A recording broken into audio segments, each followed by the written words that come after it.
Ya estamos con Óscar Venegas, inmunólogo. Doctor, ¿cómo le va? Bienvenido al programa. ¿Nos ubicamos más acá o no? ¿Más para afuera del set? Vámonos para allá un poquito que nos está retando los... ¿Se pone usted allá, Doc, o no? Ya. ¿Para que lo hagamos más fácil? Ya. Ahí sí. Dolor agudo, dolor crónico. Hoy vamos a detallar un tema que empezamos a conversar la semana pasada sobre la fibromialgia, ¿cierto, doctor? Esto es multifactorial.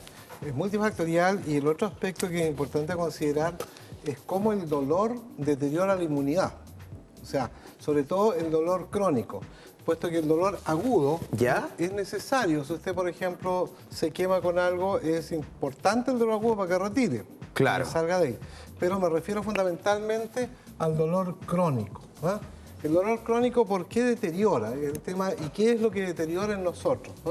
¿Cómo podemos hacer la diferencia de agudo y crónico? A ver, simple. Es fundamentalmente es el dolor agudo el que ocurre en un momento y por corto tiempo. Ya. El crónico es persistente y o recurrente en el tiempo. Perfecto. Ahora, interesante en qué escenario se da eso. Se da en el escenario de nuestro cuerpo, pero también nos afecta desde el punto de vista físico, ¿no es cierto?, por un daño, digamos, de una estructura que provoca el dolor, pero también nos va a afectar los aspectos mentales, o sea, nos afecta nuestra estabilidad psíquica y también tiene impacto en lo social. O sea, si hacemos un esquema, va a ser un poco didáctico, ¿no es cierto? Tenemos un componente en los seres humanos que es un componente psíquico. Con la fibromialgia me duele todo el cuerpo, ¿no? Claro, es un dolor, digamos, que duele en paños, es difuso y es persistente. Alta sensibilidad. Claro. Tenemos, como decía, un componente psíquico, un componente físico y un componente social. O sea, el dolor crónico nos va a deteriorar en estos tres ámbitos. Nos va a deteriorar, ¿no es cierto?, desde el punto de vista físico, el área que está con dolor, pero nos va a impactar en nuestra estabilidad emocional y también nos va a limitar socialmente. Ahora, esto es lo que nos compone como seres humanos. Ahora, ¿cómo funcionamos y a qué se debe esta relación del dolor y la inmunidad? Fundamentalmente, para seguir con los esquemas, ¿no es cierto? Sí, por favor. En un triángulo tenemos un sistema nervioso. Esta es la base de nuestro organismo, ¿cierto? Claro, un sistema nervioso que no solamente el Pentium que tiene en la caja de herramientas, sino que todo el cableado, ¿no es cierto? Todo el sistema de comunicación nerviosa. Tenemos un sistema endocrino. ¿Cuál es ese, doctor? Nuestras hormonas, las glándulas endocrinas, ¿no es cierto? Tiroides, suprarrenales, ¿no es cierto? Gónadas, etcétera. Todo un sistema que permite modular la energía. Ok. Y además tenemos un sistema inmune. Y ese es el que sufre los problemas, ¿cierto? Claro, y en el fondo el sistema inmune que, como hemos dicho antes, se encarga de marcar la diferencia entre lo que genéticamente es suyo y lo que no es suyo, desde el punto de vista de estructura.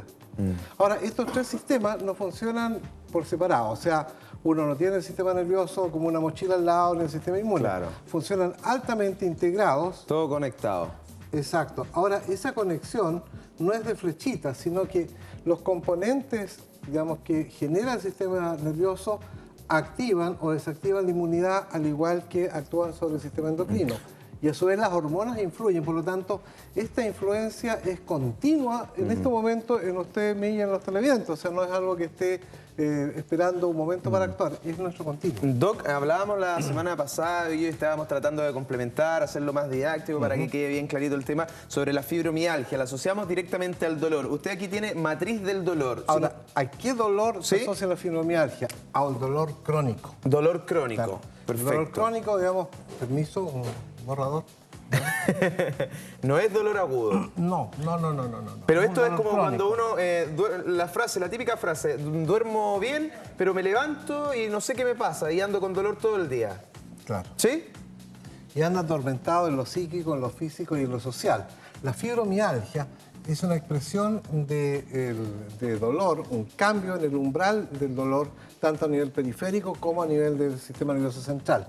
Ahora, el dolor crónico, cualquiera su origen, pero especialmente la fibromialgia, nos va a afectar en ámbitos que hasta hace un tiempo atrás se les consideraba un poco distantes, pero están directamente influidos, como es, por ejemplo, Edgardo, el dolor crónico de la fibromialgia va a generar, digamos, una situación emocional de ansiedad y angustia, o sea, un tono adrenalínico persistente que no es muy sociable, ¿ya?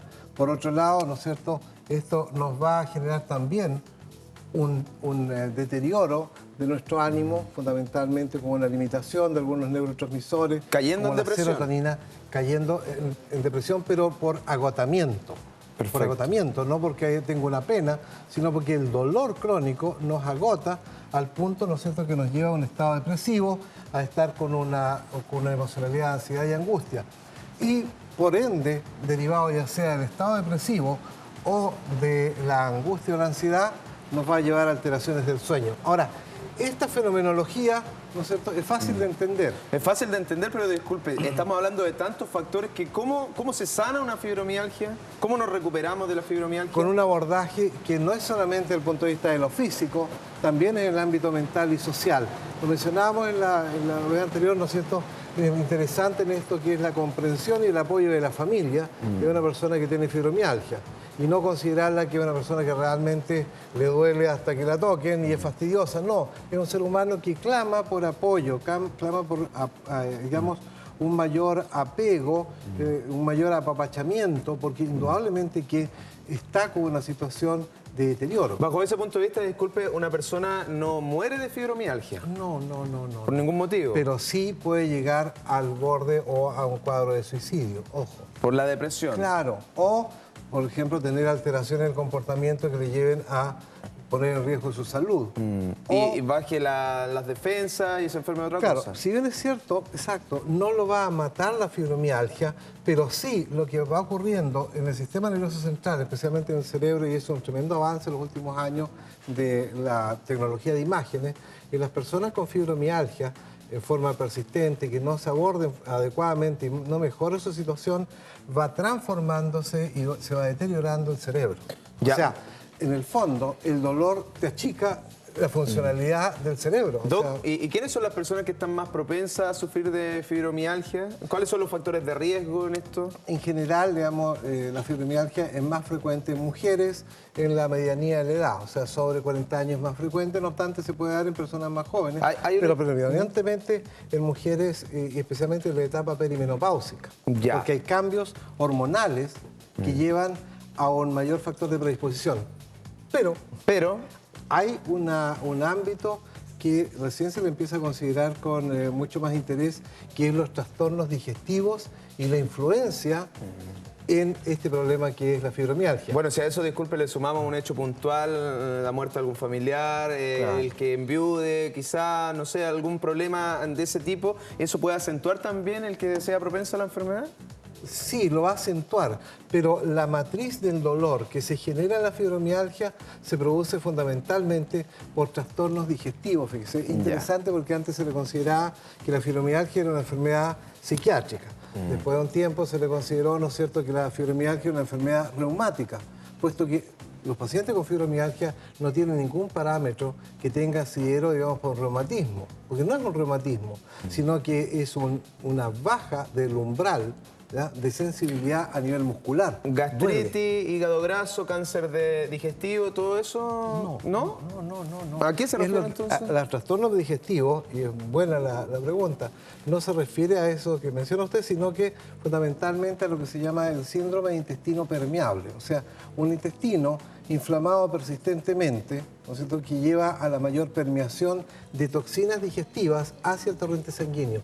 Y por ende... una contaminación interna. Exactamente. Uno de los abordajes interesantes de la fibromialgia no es solamente el ámbito de acudir en temas de estabilizar el ánimo, de disminuir los impactos de la ansiedad y la angustia, sino que mejorar, ¿no es cierto?, la fisiología digestiva. O sea, en resumidas cuentas, no tener una digestión putrefactiva, ¿ya?, con un intestino muy permeable a toxinas, sino que una digestión más fermentativa. ¿Cómo regulamos eso? Fundamentalmente, en primer lugar, con una dieta adecuada de acuerdo a los requerimientos. Ahora, ¿qué tipo de alimentación? ¿No es cierto? Y es un terreno de las nutricionistas, pero sí algunas luces al respecto, ¿no es cierto? La alimentación, la base de la alimentación en los seres humanos es una alimentación omnívora. O sea, ni estrictamente carnívoros, ni estrictamente herbívoros, sino que omnívoros. O sea, el mensaje a la casa es fundamentalmente una alimentación que sea variada, ¿ya?, y con una buena ingesta de agua diaria. Ojo, que hay problemas cuando no ingieres una cantidad adecuada de agua, tus sistemas de drenaje, no solamente renales, sino que a nivel cutáneo, ¿no es cierto?, y a nivel hepático, se ven frenados. Y eso lleva a todo un trastorno que finalmente desboca en una fibromialgia, pero cuyo origen fueron años de un trastorno digestivo persistente. Es interesante porque es algo cuya mejoría se basa, entre otras cosas, mejorando la digestión con un buen apoyo de la familia y, obviamente, lo que es rehabilitación con kinesiólogos, ¿no es cierto?, para elongación muscular. Y el otro aspecto es, sin lugar a dudas, vuelvo a insistir, una buena asesoría nutricional. Y psicológica, lo hemos hablado. Multifactorial, entonces, doctor, le queremos agradecer que hayamos hecho este esquema, queda todo mucho más clarito con la fibromialgia. Están los datos en pantalla del doc, ¿cierto? La página, también la dirección aquí en Janequeo, Concepción, por si tiene alguna consulta. Claro, lo importante en este sentido, que el dolor agudo es beneficioso, ¿ya? Pero el dolor crónico no es inocente, destruye. Destruye. Doctor, muchísimas gracias. Que esté muy bien. ¿Trajo paraguas o no? Porque llueve no, pero aprendí a correr cuando chiquitito.